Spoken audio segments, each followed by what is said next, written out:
May mga naabot na nga ng tulong, no? Pero may mga lugar pa rin naghihintay na mabigyan hanggang po sa mga oras na ito. Kaya ang ilang residente sa kalye na naghihintay. Saksi sina Cedric Castillo at Steve Dailisan. Mukha lang buhangin pero bigas na nababad sa baha ang nasa sisidlang ito. Ibinilad ng mga tiga-barangay Pinamitinan para ilaman sa kumakalam na sikmura. Lampas isang linggo na ng hagupitin ng bagyong Yolanda ang komunidad. Pero 2 beses pa lamang daw nakakatanggap ng rasyon ang mga taga rito. Lasang panis na bigas. Wala. Lasang kanin baboy. Sinatsaga niyo pa po. Wala na kasi.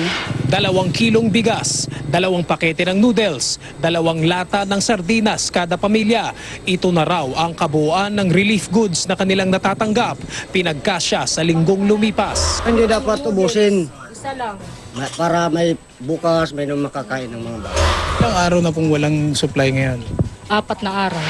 Pagtitiyak ng lokal na pamahalaan, walang pinipili sa pamamigay ng relief goods sa 24 na barangay ng bayan ng Marabot.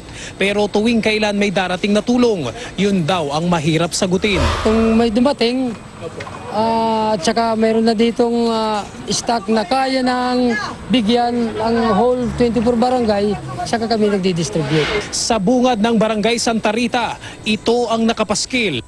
Senyales ng katatagan ng loob at tiwalang makakaahon sa pagsubok. Magpabalik-balik man ang mga dambuhalang sasakyan ng Amerika sa ibang panig ng bayan, hindi raw nila maramdaman. Tangi na lang daw nilang magagawa ay ang maghintay at umasang ang kanilang panawagan ay mapapansin ng nasa itaas. Naglagay na kami rito ng crown para paglagyan ng chopper lalampagan. Ayan, naglagay na kami ng help us barangay Santa Rita dahil 2 business pa lang kami rito nararasyonan. May isang linggo na rito.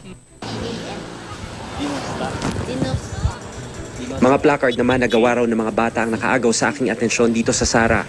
Ang inabangan nila, mga sasakyang may bitbit na relief goods sa mismong bayan sa mga tent na nagpapalipas ng gabi ang mga naghihintay ng tulong. Sa mga toldang itinayo sa mga kalye naman, naghihintay ng tulong ang mga taga Dumaraw sa katabing probinsya ng Capiz. Di raw kasi sila maabot ng pamamahagi ng relief goods sa kanilang mga lugar. Hindi na dumadaan dito, hindi na minto yung sasakyan dito, doon na lang Pero may senyales na rin ang pagbangon tulad ng pagbubukas ng klase sa Ibisan Elementary School na inaasahang makakatulong din sa pagbangon ng mga estudyante. Tinatanong, kumusta kayo dun sa inyo? Sabi nila, wasak din ang bahay namin. Kami din, huwag kayong mag-alala, wasak din ang bahay namin. Tulong-tulong po sa pag-ayos. Nag-uulat mula sa mga probinsya ng Iloilo at Capiz, ako si Steve Dailisan. Ako naman si Cedric Castillo mula rito sa Marabot, Samar. Kami ang inyong saksi.